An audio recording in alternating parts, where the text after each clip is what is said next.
ఒకవేళ నీకు కనుక ప్రోగ్రామింగ్ ఆర్ కోడింగ్ నేర్చుకోవాలని ఇంట్రెస్ట్ లేకపోతే రీల్ని ఇప్పుడే స్క్రోల్ చేసి మోస్ట్ ఆఫ్ ద పీపుల్ ఏంటంటే డిఎస్సిని చాలా హార్డ్గా ఫీల్ అవుతారు. ఇది ఎందుకు అని అంటే ఎలా నేర్చుకోవాలి అండ్ ఏ ఆర్డర్లో నేర్చుకోవాలో చాలా మందికి తెలియదు అనమాట. సో ఇవాళ వీడియోలో నేను ఏంటి అంటే ఒక కంప్లీట్ రోడ్ మ్యాప్ అనేది ఇస్తాను. సో దీనివల్ల మీకు ఎలాంటి కన్ఫ్యూజన్ అనేది ఉండదు, జస్ట్ క్లారిటీ మాత్రమే ఉంటుంది అండ్ దీన్ని మీరు సింపుల్గా ఫాలో అయిపోవచ్చు. అండ్ మనం ప్రీవియస్ వీడియోలో డేటా స్ట్రక్చర్స్ అనేవి 2 టైప్స్ ఉంటాయని అనుకున్నాం కదా. సో అవేంటి అంటే లీనియర్ అండ్ నాన్ లీనియర్. అసలు లీనియర్ డేటా స్ట్రక్చర్స్ అంటే ఏంటంటే ఒకవేళ డేటా అనేది స్ట్రైట్ లైన్ ఆర్ ఒక సీక్వెన్స్ లాగా ఉంటే దాన్ని మనం లీనియర్ డేటా స్ట్రక్చర్స్ అంటాము. For example 1 2 3 4. దీన్నే మనం రియల్ లైఫ్ ఎగ్జాంపుల్ తోటి చెప్పాలంటే ఇక్కడున్న ఈ పెన్స్ అనేవి ఒక ఆర్డర్లో నీట్గా ఆర్గనైజ్డ్గా ఉన్నాయి. సో ఇలా ఉన్న వాటిని మనం లీనియర్ డేటా స్ట్రక్చర్స్ అని చెప్పేసి అంటాము. అండ్ ఇలాగే మనకి చాలా టైప్స్ ఆఫ్ డేటా స్ట్రక్చర్స్ అనేవి ఉంటాయి లీనియర్లో.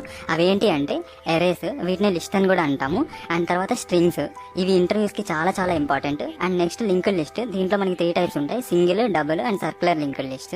అండ్ తర్వాత స్టాక్స్, అండ్ తర్వాత క్యూస్ కూడా 4 టైప్స్ ఉంటాయి: simple queues, circular queues, D queues and priority queues. And next non linear data structures. ఇక్కడ డేటా అనేది ఒక ఆర్డర్లో ఉండకుండా ఒక బ్రాంచింగ్ స్ట్రక్చర్ లాగా ఉంటుందన్నమాట.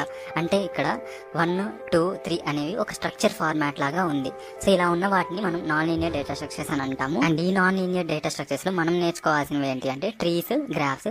అండ్ ట్రీస్ లో వచ్చేసరికి binary trees, binary search trees, AVL trees, heaps, tries. And graphs లో వచ్చేసరికి డైరెక్టెడ్ అండ్ అన్డైరెక్టెడ్, అలాగే వెయిటెడ్ గ్రాఫ్స్. మనం ఇవేంటి అంటే డిఎఫ్ఎస్, బిఎఫ్ఎస్ అనే అల్గారిథమ్స్ యూస్ చేసుకుని సాల్వ్ చేస్తాం గ్రాఫ్స్ ని.